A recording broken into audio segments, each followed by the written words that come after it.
아침에 나로 주의 인자한 말씀을 듣게 하소서.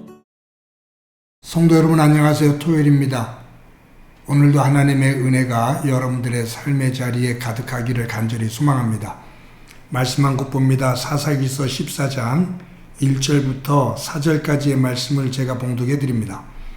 삼손이 딥나에 내려가서 거기서 블레셋 사람의 딸들 중에서 한 여자를 보고 올라와서 자기 부모에게 말하여 이르되 내가 딥나에서 블레셋 사람의 딸들 중에서 한 여자를 보았사오니 이제 그를 맞이하여 내 아내로 삼게 하소서 하매 그의 부모가 그에게 이르되 내 형제들의 딸들 중에나 내 백성 중에 어찌 여자가 없어서 내가 할례받지 아니한 블레셋 사람에게 가서 아내를 맞으려 하느냐 하니 삼손이 그의 아버지에게 이르되 내가 그 여자를 좋아하오니 나를 위하여 그 여자를 데려오소서 하니라.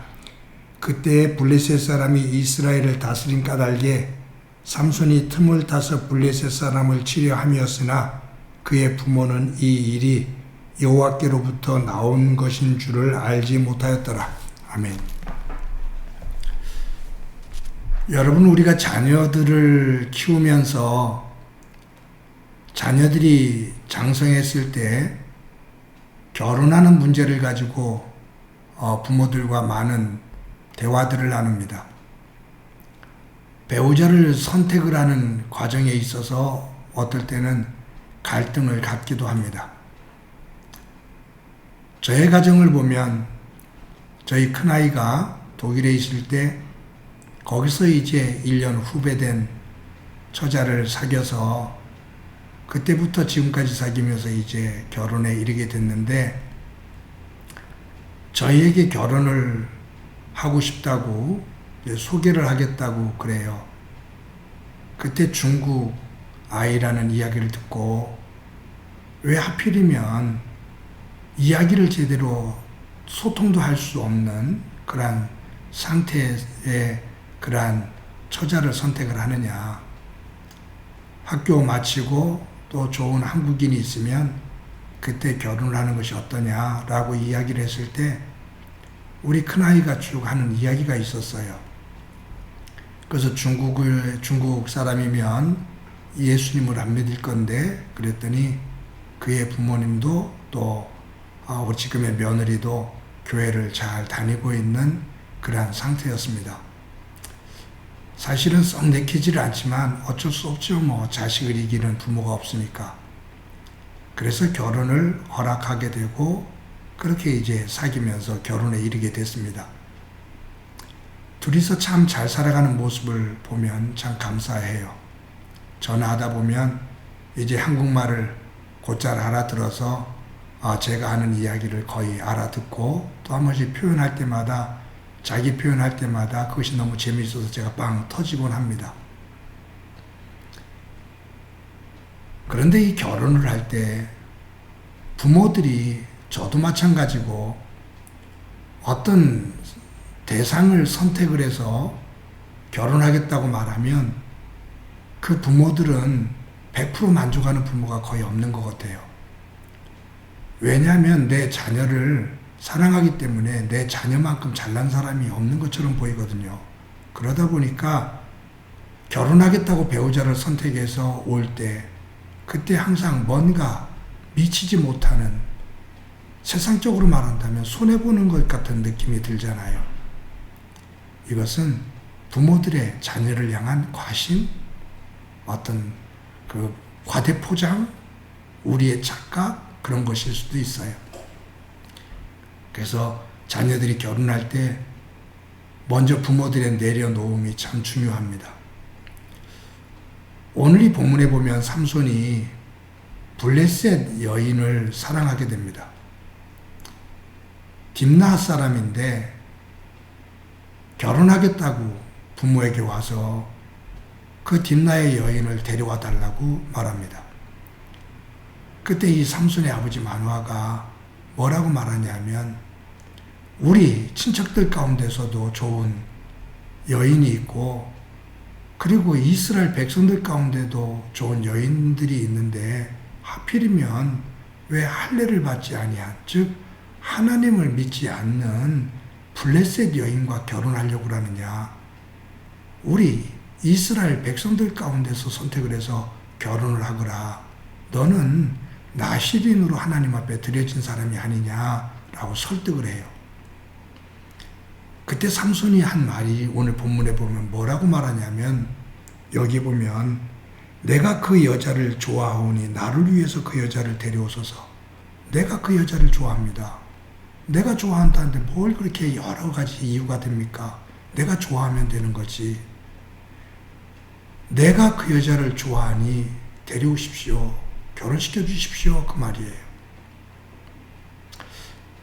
여러분, 이 말씀을 대하면서 한번 점검해 봅니다. 삼손은 나시린입니다. 태어날 때부터 나시린으로 하나님의 사람으로 하나님께서 기뻐하시는 일을 하며 하나님이 원하시는 일을 해야 돼요. 그래서 나시린에게는 하나님께서 하지 말라고 했던 거룩한 사람이 되기 위해서 하나님께서 정하신 규칙이 있습니다. 특히 나시린은 이스라엘 백성들의 본이 돼야 돼요. 근데 이방 여인과 결혼하겠대요. 그것도 지금 이스라엘을 괴롭히고 지배하고 있는 블레셋 여인과 결혼을 하겠다고 합니다. 그 이유는 다른 것이 없어요. 내가 그 여자를 좋아한다. 내가 그 여자를 좋아하니 내가 결혼을 하겠다. 사실 나시린은 하나님께서 좋아하시는 일을 해야 되거든요. 하나님께서 기뻐하시는 생각을 하고 기뻐하시는 일을 해야 나시린이 되는데, 지금 이 삼손의 기준은 뭐냐면 내가 좋아하는 거예요. 내가 좋아하니 하면 되죠. 뭐 그거예요. 그리스도인이라는 것은 그리스도에게 속한 사람입니다. 그냥 속한 것이 아니라 그냥 그대로 표현하면 그리스도의 종이라 그 말이에요. 종은 주인에게 속해서 주인이 원하는 것을 하는 것이 종입니다. 주인이 원하지 않는 곁길로 가면 주인이 좋아하는 것이 아니라 자기가 좋아하는 것을 하면 종으로서 주인에게 속을 썩이게 됩니다. 그리스도인, 그리스도에게 속한 사람, 그리스도의 것, 그리스도의 종이다 그 말이에요. 그러면 우리는 그리스도에게 속한 사람으로서, 예수님에게 속한 사람으로서 예수님께서 기뻐하시는 것, 기뻐하시는 생각, 기뻐하시는 마음을 품고 그 일들을 하면서 살아야 되는데, 잘못하다 보면 내가 좋아하는 것, 내가 원하는 것을 하면서 예수님 나 좀 도와주십시오 라고 말하게 돼요. 주객이 정도된 거죠. 내가 예수님 좋아하시는 것을 하는 예수님의 종인데 내가 좋아하는 것을 예수님 좀 도와주세요 라고 예수님을 종삼아 살고 싶어 하는 것이 잘못하면 우리의 신앙이 됩니다. 그래서 신앙생활 할 때 예수님이 내 시종인 것처럼 착각을 하는, 주님이라고 말하면서 말은 그렇게 하면서 생활 속에서는 예수님을 시종처럼 부리고 싶어 하는 것이 우리의 그릇된 믿음이 될 수 있습니다. 오늘 하루를 살면서 내가 좋아하는 것이 아닌 하나님이 좋아하시는 것이 무엇인지를 한번 점검해 봅시다. 내가 좋아하는 말과 내가 좋아하는 행동, 그것이 아니라 하나님이 좋아하는 말, 하나님이 좋아하는 감정, 하나님이 좋아하시는 일이 무엇인지 그것을 돌아보고 하루를 살면서 내가 좋아하니 그렇게 해주십시오가 아니라 하나님이 좋아하시니 내가 그 길을 걷겠습니다 라고 순종의 길을 걸어 진정한 믿음의 삶, 믿음의 복의 사람이 되어지기를 주님의 이름으로 간절히 축원합니다. 한번 기도합니다. 하나님 감사합니다. 오늘도 귀한 날 주신 것 감사합니다. 나시린으로 택함을 받은 삼손이 하나님이 좋아하시는 것이 아닌 내가 좋아하는 삶을 살다 결국은 그것이 올무가 되어지는 것을 봅니다. 오늘도 하루를 살아가면서 그리스도인으로서 내가 좋아하는 것이 아닌 예수님께서 좋아하는 것이 무엇인지를 분별하며 그 길을 걷는 소중한 날 되게 하옵소서. 함께 해주시리라 믿고 예수님의 이름으로 기도드립니다. 아멘.